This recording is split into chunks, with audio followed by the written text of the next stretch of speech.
So Jeremy, Yes. you have been a major auteur director in Canada for many years, and yet you've been working in Hollywood in the series world, especially HBO. They love you. And I wondered if you could tell me a little bit about that transition and how it occurred at the beginning. Well, it's a very unexpected trajectory, actually, going from independent filmmaker in Canada to, I guess, mainstream cable director in America. But it came through, I think, when the major shift in television was happening, where TV was becoming more indie-inspired or indie-flavored, and HBO was kind of leading the charge in that regard, and Showtime, to a certain degree, was doing that as well. But they were looking to independent filmmakers to kind of bring a new vision to television. They were looking to playwrights to write new things for television. They're generally looking for a kind of a more expansive approach to the whole medium. And I sort of caught the very beginning of that wave. What was your first introduction to HBO or television? Well, I did a little bit of television in Canada, but not very much, and it wasn't like a great passion of mine. And I didn't really imagine I was going to have a career in TV generally. But when actually the very first thing that I got was Queer as Folk, which was a show on Showtime, and it was an adaptation of the British series that you probably know. And that was the rare occasion where there was an American show shooting in Canada, and they were actively looking for Canadian directors to direct it, and particularly they were looking for very independent, kind of slightly more edgy filmmakers, and that was because I had a very forward-thinking Canadian producer attached to it who really kind of encouraged Showtime to hire locally, which is something they never would have done in the past. And so I got a break doing that. That was my first American show. And it was a break for many directors, actually, at the time. And very shortly after that, I got 6 Feet Under, which was my first show in LA. And that came through a very strange series of circumstances, which had to do, in a nutshell, with the producer, Alan Poole, who didn't know me, but he had read a script that I wrote called The Five Senses, which was a movie I eventually made. Love that film. Thank you. It's a movie I made with Mary Louise Parker, and it ended up going to Cannes and Directors Fortnight. And it was submitted to the Sundance Screenwriters Lab, and Alan, unbeknownst to me, was one of the readers for the lab. And he had read it, liked it, and recommended it, and I'd been accepted to the lab and been invited there, and I workshopped the screenplay there and then ended up making it. And when I premiered the film at the Toronto Film Festival, I met Alan for the first time through mutual friends, and he told me that he had read the script and recommended it to the lab, and he was a fan, and I thought that was very kind, and we had a very nice connection. And then sometime later I got a call out of the blue that he was doing this show called 6 Feet Under that I'd never heard of, with a bunch of people I'd never heard of, except for Alan Ball, who was coming off of American Beauty. And I was intrigued, but at the time I was still thinking, well, I'm an independent filmmaker, I'm not really a TV director, and I don't know if it's really the thing. And then they sent me the pilot, and I was completely blown away. And how many episodes did you end up doing? I ended up doing 5, one every season. So I was part of it all the way through the trajectory of the show, which was such a great opportunity. And to this day, it's still like one of my favorite things that I've ever been involved with. And I'm very proud of, just to have been a part of such a really, I think, not just influential but seminal, TV show. It was really, I think, so important. You just took chances on that show. You did things that were very unusual. We did many things that were unusual, and that's a tribute to Alan Poole and to Alan Ball, who created the show, and also to their hiring and their taste, because so many people who came into that show had not worked in TV before, writers and directors, and the cast as well. Came from a very wide-ranging kind of background, a series of backgrounds. And so I think, that whole philosophy of making TV in a new way was really something that was, really made a huge impression on everybody. Well, one of my other favorite shows, I happened to go to this seminar with these women cinematographers, one of whom worked on Carnival. And it was really, that's a show that never quite found its audience, but I loved it. I think it found its audience. It just was a smaller audience. Small audience. But that show, like of all the shows that I've done, when I travel abroad, like there are so many incredibly intense fans of that show. I think if you got caught up with those characters, you followed them into that world. Yeah, and they created a world, that show. Like that was what was so cool about it. It was very immersive, and it was very beautiful. And for me, it was very exciting to do. I loved doing that show. It was a fairly big budget, wasn't it? It was a pretty big budget. For me, it was, in my first period show, it was, a big look show, but an amazing cast. And also the first time that I kind of worked in a kind of, elevated storytelling genre. It's a slightly fantastical. There were dream sequences, and there's magic in the show, and Lots of sex. there's a lot of sex that I had done. That's your specialty. That was my specialty for a while, it seemed. But and in fact, one of my episodes there was called Hot and Bothered. It was like every character in the show had sex, and I don't think it was an accident that I got that episode. But and it was a great opportunity for me to try a lot of different things and to work in a different kind of Well, way. this is the point I was leading up to, which is that, you're now working on one of the great, big, expansive scale, series that there is. And that wouldn't have necessarily, as you said at the beginning, it isn't what anyone would have predicted for you given your start. And Not so myself either. all this television has given you a skill set. Yeah, an amazing skill set actually, and it was incremental. Starting with things like Carnival, and then Rome, and then the Pacific, and into the West, and the Tudors and Borgias, and starting from the little indie guy. These are all my favorite shows. Well, they became my favorite shows too because I love the canvas. I learned by doing it that I really love doing it. And well, Rome especially would have given you a lot Yeah. of whatever you needed for Game of Thrones. Yes, Rome was spectacular, and interestingly for me, like going into it, I think HBO had more faith in me than I had in myself in a way because I really wasn't sure if I could do something like this. It was really on a scale that I was I had not really done before. Well, the Pacific So had some scale to it. that was after. Oh. Yeah, no, I went straight from Carnival to Rome. And Carnival was bigger, and then Rome was like really big. So that was on a big set, as I remember, in Yes, Cinecittà. yeah, shooting in Rome, and it was Cinecittà's built some amazing sets like Gangs of New York and Cleopatra. This was one of the best ever, right? It was one of the biggest ever. Yeah, it was spectacular. I mean, the set was so huge. It was an indoor-outdoor set where they built an entire Roman suburb, and you could literally like walk down this street and down that street, and it was all contiguous. Everything was connected. So it was an amazing thing to be. I got lost on that set all the time. Like I was like, what street are we on? But it was all built, and it was spectacular. And working with the craftspeople from Cinecittà, who are like the best in the world, like the set deck people, the props people, the entire art department was just incredible. So that gave you the ability to fool around with the sort of sophisticated old Hollywood camera moves. Camera moves and just kind of scale generally. Like working with huge sets, set extensions. A huge number of extras, togas, centurions.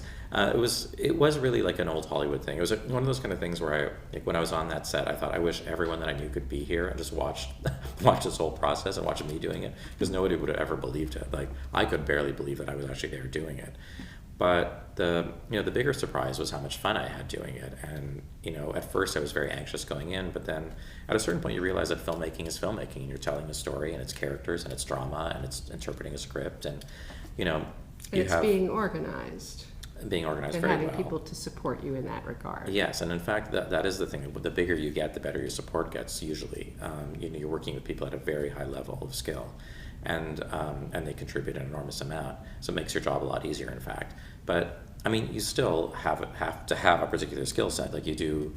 There was a lot of learning on the job for Rome in particular, in terms of just working on that massive scale and with those numbers of extras and the complexity of things, action and visual effects and all that kind of stuff. It was all much bigger than I'd done.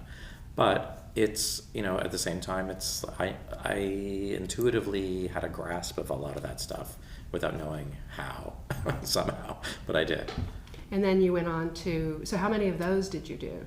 Just one. And then you went on to the Pacific? The Pacific, yeah, which I did 3. Which was, as I recall, one of the most expensive series, like a $200 million thing. Exactly, it was told. $20 million an hour. It was, Rome was $10 million an hour. This was $20 million an hour. So it was massive. Almost That's the entirely scale shot. of a movie. No, it is a movie. Yeah. You're basically doing a movie, and I did 3 of them. So it was huge. And big battle scenes. I didn't have, it was interesting because the first episode that I got was the episode where the boys were on furlough and they went to Melbourne, and it was after like a couple of episodes of them, in the battlefields and mud all over them, and horrible things happening. They had some time off, and they went to Melbourne and met girls and had a life, and had a little taste of civilian life again before they had to go back to the hellishness of war, and everybody was very happy with what I delivered on that episode as I was shooting it, and So when the opportunity came up to do the finale, it was episode 10, which is when the war's over and the boys go back home. It's basically the coming home episode, or the best years of our lives. Is what I thought of it. Very moving script, very moving material. I think because I had done 3, which is largely civilian, they asked me to do 10, which was entirely civilian.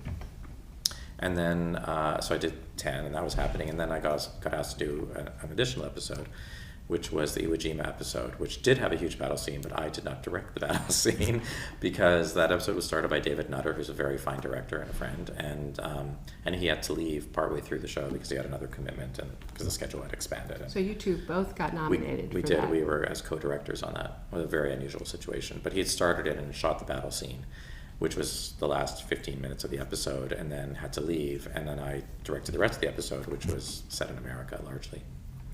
And then you did 7 episodes of Boardwalk Empire. Yes. Was that? More, I think. Maybe 8. According to IMDb, but perhaps Okay. I'm wrong. So They're often wrong. You would know. I think for some Because reason you in were my on head, it for years. You did yes, from the beginning. You too. had 2 in 2012. You had 1 in every year at least. Yeah, that was an amazing experience too. I came in very early on that show. To me, it's always the most exciting when you come in very early on a show, like on 6 Feet Under or Carnival or Boardwalk Empire, where there's still a lot to be established in terms of the look and establishing new sets and tone and style. And with something like Boardwalk Empire in particular, Martin Scorsese had done the pilot, and a spectacular Another pilot, big budget extravaganza. an enormous budget and with an enormous number of days to shoot it. And then Tim Van Patten was the next director up, and then I was the next director up after him. And so, in very short order, we were, the task that we had was to kind of do something in the vein of what Scorsese was doing, but with much less in terms of resources and time, and find a way to kind of do something without aping Scorsese, because who can be Scorsese, but still do something that's consistent with what he was doing, because he'd established the look of the show. And it was a very interesting kind of challenge, really. And I really didn't see his pilot even until very close to shooting my episode, so I was really prepping in the dark too, because he was still editing his show and he wasn't ready to show it to people yet. And so, as we were getting closer and closer to shooting, I was getting more and more nervous, and I was kind of putting a little bit of pressure on the producers to get me the pilot to look at, so at least I knew what I was doing. And what impact did it have on you psychologically? Was it more to not have seen it, or to see have it? Seen it? Well, it's a great story, because Alan Taylor was another fine director who was the director after me, and so finally, after much conversation, discussion with the producers, Scorsese agreed to let us see it, me and Alan, to see the show privately in his screening room with him in attendance. So I had this amazing experience where Alan and I were with Scorsese in his private screening room watching the pilot of the episode, which nobody had really seen, just before it was finished, and he was talking us through the entire pilot about his inspirations and why he made certain choices, and it was very director to director kind of conversation, and it was amazing. Of course, I'd never met him before, and the show was so brilliant, and just like having him talk you through the show and talk about artistic choices was an amazing, unforgettable experience. But it was also very daunting, because when Alan and I left, we were like, "Fuck, what are we gonna do?" Because he's so brilliant and so thoughtful, and he had so much time to kind of like work through every aspect of what the pilot was going to be, and we had so much less time, and we're not Scorsese. But I talked with Tim Van Patten, who's the directing producer on the show, and he was like, "Look, you're not meant to do that exactly. Just figure it out, do it the way you want to do it, and it's going to be great." And I was like, "Oh, okay." But you had a lot to play with. I mean, that whole boardwalk milieu. Oh, sure. You have everything. The architecture, the. But having it all makes it even harder in a way, because you don't want to disappoint. It's like you have no excuse for disappointing at that point. It's like you have it all. They're giving you the entire candy box. So it's like, so the challenge is like, live up to the expectation. Live up to what they're giving you and make it fabulous. And do you agree? I mean, we shouldn't get too caught in the weeds, because we do have to talk about Game of Thrones. But do you agree that the loss of Michael Pitt was a bit of a curve that had to be dealt with? I mean, it probably made the shooting more pleasant, but even so, well, I love Michael. I love Michael as a person. I love him as an actor, and he was great. I actually think it was a loss for the show when he left, because it was such a great character, and he's And the dynamic between the two of them yeah, was so he's central. so magnetic, Yeah. as an actor, and Nucky so- and yeah. Steve Buscemi, yeah. yeah, and so I loved that dynamic between them. It was had great opportunities for storytelling, but this was a producerial thing. It wasn't a me thing, that's for sure. And producers feel like they want to take stories certain places, and they want that's what happens. But it was interesting because when they did it, it was one of the first shows that actually killed off a main character early in its run, and I think that became a kind of A thing that people did after that. And that kind of curveball, can be very exciting from a storytelling point of view too. Certainly in Game of Thrones, where there are Yes. not that many principles left. All right, let's get into Yeah. Game of Thrones. So you tell me how you came aboard on that one, how early, and what was the pattern in terms of which episodes you would be given to do. Well, I actually was invited to come to the show in the second season, but and I started to prep the show, and I had done quite a lot of work on it. But my father became very ill, and I had to leave the show, unfortunately, and I wasn't able to go, take it all the way through the shooting. And everybody was very understanding on the show. The producers were amazing, and they, were lovely about it. So I didn't do the show then, which was very sad for me. But fantastically, amazingly, they invited me back again in season 5. And so I came back, and they just gave me 2 episodes that are in the middle. I don't know if there was a thought to why me for those episodes in particular, but they were great episodes. They were very strong. They were very impactful. They were very powerful storytelling. And it ended up being an amazing experience. I loved doing the show. It was one of my favorite experiences the ever. logistics a little bit for me, because I'm fascinated by this. Because when you have the experience of watching an episode of the show, you see this kind of quick cut of several storylines that are being developed at a time, especially at the beginning of a new season. You're cutting into everybody. Yeah. And so this season you did the first 2. You Yes. got the big ones. So how do you go from one location to another? Do you move the entire team? Are there different backup crews at different locations? Explain this to me. Well, logistically, it's very complicated, and it's unlike any other show in existence. I mean, I don't think any show has the resources to be done in the way that this show is done. It also has very creative producers who understand how to make a show like this and do it in a way that isn't, completely impossible. And they have it down to a science. By now they really, really know how to run this show. But it's a real testament to the producers, who are all incredible and very, very, very organized. And so the way the show is run is that you have 2 crews that work all the time. There's the Dragon crew and the Wolf crew. But that's not related to story. That's just what they're called. And at certain times, both crews are in Northern Ireland, where we're based, and then at other times, one crew goes off and does the foreign locations, which are done as a big block. And those locations are where? Currently, it's Spain largely, and Croatia, and a little bit Iceland. Okay. And in previous years, it's been Malta, Morocco, all over the place. And So, where is King's Landing? King's Landing is Dubrovnik, actually. And the Daenerys being captured. Yes, the Dothraki lands. Yes.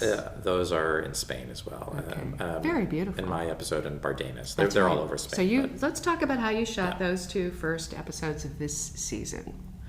Well, the entire season is cross-boarded. All 5 directors from last season were there almost the entire time. So when you're booked on the show, you're on it for 6 months, and you and the other directors are trading off locations and cast availability and all those things. So everything in your episode you shoot. It's not like if it's a foreign location, someone else is going to shoot that. You shoot everything. So you travel, the cast travels, the crew is there, your second crew. But you take your key people with you, your cinematographer, your AD, they stay with you wherever you go. So Is the cinematographer the same across all the episodes, or do they change? No, each director has their own cinematographer. That makes sense. So it's kind of like you're doing a movie with your team. So I have my own AD, my own DP, my own AD team, really. But the production designers and all that must stay the same. Yes, that's across the board. That's the art across the board, department's yes, across. Yeah, and then when they're working in different countries, they have local people who are like art directors who they hire locally, who kind of fill in a lot of the gaps they need. And actually, there's a very interesting relationship with the DPs on this show, the cinematographers, because as a director, you're invited to bring in a DP if there's somebody who you know and work well with and who you think would be a good fit for the show. They have to be vetted, of course, but I was able to bring my DP who shot my last 2 features, Fugitive Pieces and The Five Senses, and we worked together very closely before and very collaboratively and had a great relationship, and I just knew he would be a great fit for the show. I thought his talents would be a good fit, and in fact, he's been an amazing fit for the show. They love him, and he's become like one of their main guys. So, that's been a very successful situation.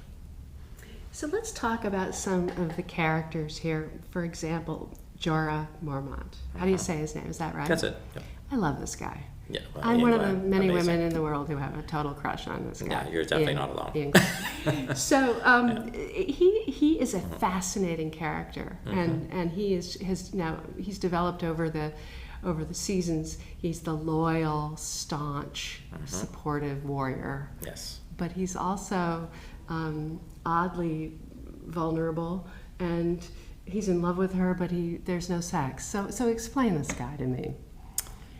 Well, you pretty much said it. I mean, I think it goes to a lot of what the show does. It deals with things in a kind of archetypal way, right? This is like what true love is, like not love that's sexual, not love that's romantic necessarily. It's love that's based on the essence of one person responds to the essence of another person in a very profound way, and I think that's the connection that they have. It's beyond everything. Daenerys sleeps with Dario and marries other people, but Jorah in some ways is really like the person who's the closest to her. He's the most devoted to her of anyone in her life, and that creates an amazing kind of bond, which is beyond everything, beyond romance, beyond sex, beyond everything. Loyalty. It's like true love and true loyalty and true dedication, and I think that's one of the reasons why people fall in love with him, because who doesn't want a guy like that around? If you're a woman, you want someone who would die for you, and that's what he would do. He's also very beautiful. Yes, he's very attractive as well. Yes. Sansa has come a long way. Yes, and you've been tracking her. You worked with her last time. Yes, well. I worked with her a lot, and Sophie Turner, who plays Sansa, is an amazing actress, and like all the young actors on the show, has grown up on the show, and I think people are so invested in her and all the young actors on the show because they've really seen them grow, like from here to adults. And Arya also. Yeah, Arya, amazing. And I have to say, like, the characters have grown in really amazing ways, and the writers have done an incredible job of creating amazing arcs for these people over time. But we've also seen them physically grow and grow as actors in a way that's so fascinating. Like, I mean, they were all extremely gifted young actors, child actors, and now they become really mature, sophisticated, complex, grown-up actors who can really do anything. And Sophie's one of them. I mean, her scenes are just riveting. She's fantastic. She's been asked to deal with a great deal. Yes, they all have. One of the great things about Sophie, like most of the young actors on the show, is how incredibly adept they are in a certain way. Like, you turn the camera on, you say action, and they're like so in there. You say cut, and then like joking and are doing whatever they're doing, and they're their age. They're listening to music on their iPods. They're like, whatever, and they're funny and they're great company, and there's nothing sort of poncy about them at all. They're like, they're just kids. They're great kids, and then as they turn the camera on, they're these mature, complex, like amazingly talented people. It's great. So what is the most challenging aspect of it for you, and what is the most gratifying for you? I think, probably the most challenging thing is to keep all the balls in the air. You've got to deal with so many different things on a logistical level, like just getting the show shot in the amount of time that they give you, and figuring out how to do very, very complex sequences. You have, giants and wildlings attacking Castle Black. You have, people So you do flying. need to know your visual effects for that. Visual effects. How do they do the giant? This is a question. The giant is a very tall actor who's not as tall as the giant, but he's very tall to begin with. And they shoot him against green screen as a separate element. And, when you're shooting on the location, you're shooting without anything there, usually except a big green ball that people react to on a stick. That's the height of the actor, or the height of the character.